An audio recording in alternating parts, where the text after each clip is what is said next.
राम सुतार की विरासत पर एक नजर। स्टैच्यू ऑफ यूनिटी के लिए वैश्विक पहचान मिली, जो भारत का एक प्रतिष्ठित प्रतीक बन गया। महात्मा गांधी, डॉक्टर भीमराव अंबेडकर, स्वामी विवेकानंद जैसे कई राष्ट्रीय नेताओं और महापुरुषों की मूर्तियां बनाई। संसद परिसर में ध्यान मग्न मुद्रा में बैठे महात्मा गांधी की प्रतिमा और घोड़े पर सवार छत्रपति शिवाजी महाराज की प्रतिमा उनकी प्रमुख कलाकृतियां। नेताओं और महापुरुषों की कई मूर्तियां भारत और विदेशों में स्थापित हैं। उनकी कला में जीवंतता और बारीकी थी, जो उनकी कारीगरी की पहचान थी। निधन से पहले भी वे इंदौर मिले, पुणे में डॉक्टर बाबा साहब अम्बेडकर के स्मारक के काम में शामिल थे। लंबे पेशेवर जीवन में 50 से अधिक स्मारक गढ़े। 1999 में पद्मश्री और 2016 में पद्म भूषण से सम्मानित। हाल ही में महाराष्ट्र सरकार के सर्वोच्च सम्मान महाराष्ट्र भूषण पुरस्कार मिला। कला का जादू बिखेर आखिर अमर हो गए राम सुतार। राम सुतार 100 साल की अवस्था पार कर 101वें साल में थे और देश में भगवान श्री राम के सबसे बड़ी प्रतिमा और संसद में महात्मा गांधी की प्रतिमा और गुजरात के केवड़िया में सरदार पटेल की विशालकाय प्रतिमा जैसे कई ऐतिहासिक अमर शिल्प देने वाले मूर्तिकार राम सुतार अमर हो गए। बता दें कि राम सुतार का जन्म 19 फरवरी 1925 को महाराष्ट्र के वर्तमान धुले जिले के गोंदूर गांव में एक साधारण परिवार में हुआ था। बताया जाता है कि बचपन से ही उनका झुकाव मूर्तिकला की ओर था और बता दें कि मुंबई के J school of art and architecture से स्वर्ण पदक प्राप्त राम सुतार के नाम कई बड़ी उपलब्धियां दर्ज हैं।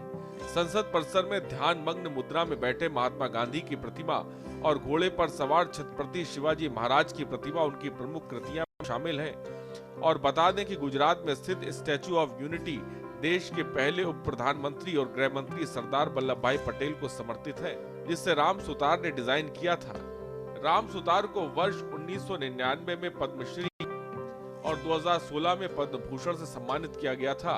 हाल ही में उन्हें महाराष्ट्र सरकार के सर्वोच्च सम्मान महाराज भूषण पुरस्कार से भी नवाजा गया था। नरेंद्र मोदी प्रधानमंत्री। सुतार जी के निधन पर बहुत दुख हुआ।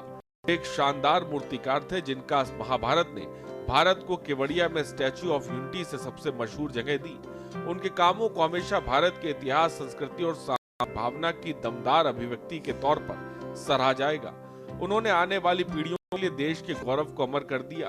उनके काम कलाकार और नागरिकों को हमेशा प्रेरित करते रहेंगे। उनके परिवार, चाहने वालों, उन सभी लोगों के प्रति मेरी गहरी संवेदनाएं हैं, जो उनके शानदार जीवन और काम से प्रभावित हुए। ओम शांति। योगी ने दिया था भगवान श्री राम की मूर्ति का जिम्मा। योगी सरकार ने अयोध्या में भगवान श्री राम की 215 मीटर ऊंची प्रतिमा स्थापित करने का जिम्मा मूर्तिकार राम सुतार को ही सौंपा था। वहीं मूर्तिकार राम सुतार ने इस बारे में कहा था कि भगवान श्री राम की मूर्ति 2 प्रारूप सरकार को सौंपे गए थे। इससे पहले प्रारूप को संस्तुति दे दी गई। पहली बड़ी पहचान चंबल नदी की प्रतिमा। आपको बता दें कि पद्म भूषण से सम्मानित शिल्पकार राम सुतार के लिए सबसे रोचक तथ्य यह है कि एक जमाने में वह सूचना और प्रसारण मंत्रालय में सलाहकार थे, जहां वे पंचवर्षीय योजनाओं के लिए मॉडल डिजाइन करते थे। बहरहाल उन्होंने 1959 में सरकारी नौकरी छोड़ दी। इसके बाद वे पूरी तरह से शिल्प के लिए समर्पित हो गए। उन्होंने अपने लंबे पेशेवर जीवन में 50 से अधिक स्मारक गढ़े और बता दें कि राम सुतार को पहली बड़ी पहचान मध्य प्रदेश में गांधी सागर बांध पर बनी चंबल नदी की प्रतिमा में।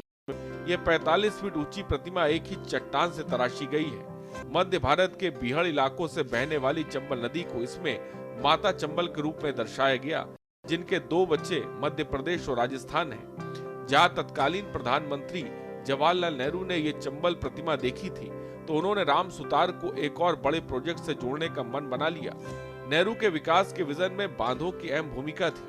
वे ये भी जानते थे कि इन बांधों के निर्माण में श्रम और जानमाल की बड़ी कीमत चुकानी पड़ती है। आपको बता दें कि जब गुजरात के मुख्यमंत्री के तौर पर नरेंद्र मोदी ने स्टैच्यू ऑफ यूनिटी के लिए राम सुतार को चुना, तब वे एक स्थापित और ख्याति प्राप्त मूर्तिकार बन चुके थे।